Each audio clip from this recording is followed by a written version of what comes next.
नमस्कार। विषय थोड़ा अलग है मगर हम में से हर एक के लिए ज़रूरी है। हम में से हर एक उस व्यक्ति के लिए ज़रूरी है जिसको लगता है कि वो इस देश के आम वर्ग से आता है। कहते हैं ना कि आम तबका, आम लोग। अगर आपको लगता है कि आप उसी वर्ग से जुड़े हुए हैं तो आपको ये एपिसोड देखना चाहिए। ये एपिसोड देखना चाहिए कैसे इस देश में आम और ख़ास का इतना बड़ा फ़र्क बन गया है। और वो फ़र्क सिर्फ इस व्यवस्था ने नहीं बने हैं, हम आम लोगों ने अपनी नियति स्वीकार कर लिया। हम आम लोगों ने ऐसी व्यवस्थाओं को इस प्रकार से स्वीकार कर लिया है कि हम खुद खास लोगों के लिए बोलना चाहते हैं, आम लोगों के लिए नहीं बोलना चाहते हैं। 3-4-5 एग्जाम्पल्स के थ्रू मैं आपको ये बात समझाऊंगा। सिद्धू मूसेवाला पंजाब के एक लोकप्रिय सिंगर, एक राजनीतिक पार्टी से जुड़े हुए व्यक्तित्व जिनकी कुछ दिनों पहले हत्या कर दी जाती है। उस हत्या के बाद से लेकर उस तमाम खबरों में, तमाम सुर्खियों में उनका नाम छाया रहता है। यकीन मानिए मुझे उनकी हत्या के बाद पहली बार पता चला कि ऐसे कोई सिंगर भी पंजाब में हैं। तो वो नाम घोट घोट कर हम तक पहुंचाया जाता है। उस नाम के साथ साथ हम तक ये पहुंचाया जाता है कि अब इसमें क्या प्रक्रिया हो रही है। अगर आप आज भी टीवी लगा के देखें ना, तो आपको किसी न किसी चैनल की किसी न किसी खबर के माध्यम से ये बताया जाएगा कितने लोग उसमें गिरफ्तार हो गए हैं, कैसे रेकी हुई, कितने लोग पकड़ से दूर हैं। मगर आश्चर्य की बात यह है कि सिद्धू मूसेवाला की ये तमाम सुर्खियाँ, इस एक विषय से जुड़ी हुई ये तमाम सुर्खियाँ, इतनी सुर्खियों का ये पूरा का पूरा बवंडर समस्तीपुर नहीं पहुंच पाता है। न जाने क्यों ये शब्द समस्तीपुर पर लिखने पर, समस्तीपुर के बारे में बोलने पर खामोश हो जाते हैं।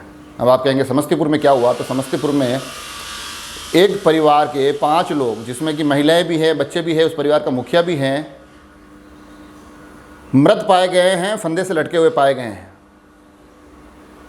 मगर उस विषय पर कोई चर्चा नहीं है। और चर्चा नहीं होने का सिर्फ एक कारण है, सिर्फ और सिर्फ एक कारण है कि वो आम लोग हैं। आम लोगों पे कौन बात करे?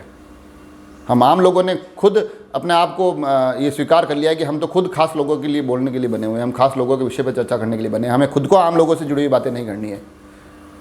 और हमने जब इसको नीति बना लिया है, हमने जब इसको अपनी जीवन शैली बना लिया है ना, तब वो समस्तीपुर की खबरें सुर्खियाँ नहीं बनती है। जरा कल्पना कीजिए कि एक परिवार के 5 लोग मृत पाए जाते हैं। अगर हत्या हुई है तो किसने की, और आत्महत्या हुई तो क्यों की? क्या परिस्थितियाँ रही? क्या ये देश का मुद्दा नहीं है? क्या वो देश से जुड़े हुए लोग नहीं हैं? मगर उस पर चर्चा इसलिए नहीं होती है क्योंकि हम आम लोग खुद उसमें इंटरेस्ट नहीं जताते। हम सिद्धू मूसेवाला के डेथ के बाद क्या क्या हो रहा है उसमें ज़्यादा इंटरेस्टेड है। ये मीडिया, ये व्यवस्था भी हम तक वही खबरें पहुँचाना चाहती है। इस देश में कोई नहीं चाहता है कि आम आदमी की मौत पर कोई बात हो, कोई बवाल हो। विषय यही नहीं थमते हैं। सिद्धू मूसेवाला के पिता के कुछ दृश्य मैंने देखे। एक फ़ोटो में वो अमित शाह के पास बैठे हुए दिखाई देते हैं। अमित शाह उन्हें कहते हैं कि हम आपके साथ हैं। एक फ़ोटो में वो राहुल गांधी उनसे गले मिलकर कहते हैं कि हम आपके हर एक दुख दर्द में, आपकी पीड़ा में आपके साथ हैं और हमें इससे कोई आपत्ति भी नहीं है। देखिए, एक पिता के लिए अपने पुत्र को खोना बड़ा ही दुखद विषय होता है, बड़ी गंभीर पीड़ा होती है। तो उसमें हम सभी साथ खड़े हैं। मगर ये साथ खड़े होना सेलेक्टिव क्यों? अगर साथ खड़े होना है तो फिर सभी के साथ खड़े होइए और कम से कम उनके साथ पहले होइए, उनके साथ पहले खड़े होना है। ये दृश्य उस पिता के साथ पहले आने चाहिए जिसकी सकल पीड़ा, जिसकी समस्त पीड़ा आपकी व्यवस्था से उपजी है। अब आप कहेंगे ये मैं कौन से मामले की बात कर रहा हूँ? तो ये एक मामला है बिहार का, जहाँ एक पिता, इस वीडियो के माध्यम से आप देख पा रहे हैं कि भीख मांग रहा है। और ये भीख सिर्फ इसलिए मांग रहा है कि उसके पुत्र की मृत्यु हो गई है और उसके पुत्र के पोस्टमार्टम के बाद उसे कहा गया है कि अगर आपको अपने पुत्र की, अपने बेटे की अगर बॉडी लेनी है तो 50,000 रुपये लेके आइए। उससे 50,000 रुपये वहाँ मांगे जाते हैं। उससे 50,000 की घूस मांगी जाती है अपने बेटे की डेड बॉडी लेने के लिए। अब आप उससे अंदाज़ा लगाइए कि व्यवस्था कितनी सड़ चुकी है। उसकी सड़ांध को इस वीडियो के माध्यम से आप महसूस करिए। वो पिता अपने उस पुत्र की बॉडी लेने के लिए, उस पार्थिव देह को लेने के लिए, उसका अंतिम संस्कार करने के लिए वो भीख मांग कर ये पैसे जुटा रहा है। मगर न जाने क्यों इस देश के कोई गृह मंत्री, न जाने क्यों देश के राहुल गांधी इस पिता के साथ खड़े रहकर ये नहीं कह पाए, इस पिता के साथ किसी फ़ोटो के माध्यम से ये हमको नहीं बता पाए कि हम इनके भी साथ खड़े हैं।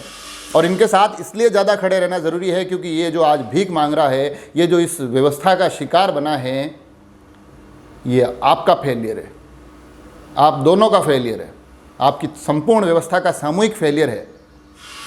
आपको कम से कम इस व्यवस्था को, इस पिता के सामने घुटनों पर बैठकर माफ़ी मांगनी चाहिए कि उसके कारण इस पिता को इतनी गंभीर पीड़ा भोगनी पड़ रही है। मगर उसके साथ कोई नहीं खड़ा है। और नहीं खड़े होने से भी ज़्यादा दुख की बात यह है कि उस पर कोई बात नहीं करना चाह रहा है। क्यों? आम आदमी है ना, हम खुद नहीं बात करेंगे। हमें तो सिद्धू मूसेवाला पर ज़्यादा चर्चाएं करनी है, हमें वीआईपी सेलिब्रिटीज़ नेताओं पर ज़्यादा बात करनी है, हमें उस पिता से क्या लेने देना। विषय यही नहीं थमते हैं, विषय एक और जुड़ता है, आर्यन खान, जिसके बारे में हम लोगों ने तमाम सुर्खियाँ पढ़ी। एक ड्रग के केस मामले में वो पकड़े जाते हैं, जेल जाते हैं, न्यायिक प्रक्रिया है। अब मेरे हिसाब से उनको शायद उस मामले से बाहर भी कर दिया गया है। तो ये न्यायिक प्रक्रिया है, पकड़े जाना, अगर साक्ष्यों के आधार पर जो भी कुछ तय होना। मगर आश्चर्य की बात है कि जब ये मामला सुर्खियों में आया, क्योंकि आर्यन खान क्या है, एक एक्टर के पुत्र है, इससे ज़्यादा उनकी कोई व्यक्तिगत पहचान है नहीं, मगर उसके बाद से इतनी ज़्यादा सुर्खियाँ चली, मीडिया पल पल की अपडेट हम तक पहुँचाता रहा, उन्होंने क्या खाया क्या पहना तक हमको बताता रहा। देश का एक तमाम जो फिल्म जगत है उनमें से होड़ मच गई कि हम कोर्ट तो कुछ करे ना करे, हम इनको पहले बरी कर देते हैं, हम इनको पहले क्लीन चिट देते हैं। और सबसे आश्चर्य की बात है कि आम लोगों के हिमायती बनने वाले नेता, उस प्रदेश के मंत्री प्रेस कॉन्फ्रेंस के माध्यम से उन पूरे मामले में उनके साथ खड़े हुए दिखाई देते हैं, उनके लिए वकालत करते हुए दिखाई देते हैं, जबकि उनकी प्राथमिक जिम्मेदारी इस देश का आम आदमी है। और ये तमाम चीज़ें जो चलती है, ये तमाम चीज़ें छन छन कर पल पल की अपडेट हमारे तक पहुंचती है। कोई पीड़ा नहीं है, मगर दर्द इस बात का है कि इसी देश की एक अखबार की एक दिन की खबर हमको बताती है कि इस देश का एक युवा 5 साल से जेल के सलाखों के पीछे बंद है, उसकी कोई गलती नहीं है। यहाँ तक कि हाईकोर्ट बोल चुका है कि ये आरोपी नहीं है, दोषी नहीं है, मगर अभी तक भी वो जेल में बंद है। क्या वो इस देश का युवा नहीं है? क्या वो इस देश की जिम्मेदारी नहीं है? क्या पुनः मैं ये कहूँ तो गलत होऊंगा कि इस देश की व्यवस्था को पुनः इस युवा के सामने भी घुटने पर बैठकर माफ़ी मांगनी चाहिए, जिसके आपने 5 साल बर्बाद कर दिया और अभी भी वो जेल की सलाखों के पीछे है। हम में से कोई उस पर बात करने के लिए तैयार नहीं है, हम में से कोई उस पर चर्चा करने के लिए तैयार नहीं है, उसके दोषियों को सज़ा देने के लिए तैयार नहीं है, और इस व्यवस्था को ये कहने के लिए तैयार नहीं है कि तुम्हारे कारण वो युवा जेल में गया है। इस देश के मीडिया हाउस को ये बताने के लिए तैयार नहीं है कि भैया इस पर कब चर्चा करोगे। और ये सब सिर्फ इसलिए है क्योंकि हम आम आदमी खुद चर्चा नहीं करते, हम आम आदमी खुद इसको विषय नहीं बना रहे हैं। बाकी अगर इस देश का आम आदमी चाहे तो इसमें से किसी भी आम आदमी से जुड़े, चाहे वो बिहार के दोनों प्रकरण हो, चाहे वो इस जेल में बंद युवा का प्रकरण हो, हम में से हर एक व्यक्ति अगर सोशल मीडिया के अलग अलग प्लेटफॉर्म से इसको लेकर लगातार बात करे, लगातार लिखे, ये देश का विषय बनेगा। कि इस देश को बनाता आम आदमी, इस देश को चलाता आम आदमी है। इस देश के तमाम वीआईपी सेलिब्रिटीज़, राजनेता, उनको शीर्ष तक पहुंचाता आम आदमी है। मगर न जाने क्यों आम आदमी, इस देश को चलाने वाला आम आदमी, इस देश को बनाने वाला आम आदमी अपने हर एक विषय को इतना आम समझ लेता है कि उस पर चर्चा नहीं करता है। तो इस एक एपिसोड के माध्यम से मैं यही कहूँगा कि इन एग्जाम्पल्स को समझिए। एक से एग्जाम्पल्स आपको कदम कदम पर मिलेंगे, जहाँ ये व्यवस्था आपको आम और ख़ास के भेदभाव को बार बार दिखाएगी, बार बार आप बताएगी, आपको एहसास दिलाएगी, अरे तुम तो आम आदमी हो। मगर उस एहसास को शब्दों में उकेरना है, उस एहसास को किसी न किसी माध्यम से, किसी न किसी प्लेटफॉर्म के माध्यम से इस देश के सामने रखना है कि हम आम आदमी के साथ इस बर्ताव को बंद करिए। और ये लड़ाई आम आदमी की है, यह लड़ाई आम आदमी को ही लड़नी होगी, ये हम ही को लड़नी होगी। जुड़े रहे राजसमंद एक्सप्रेस से। धन्यवाद।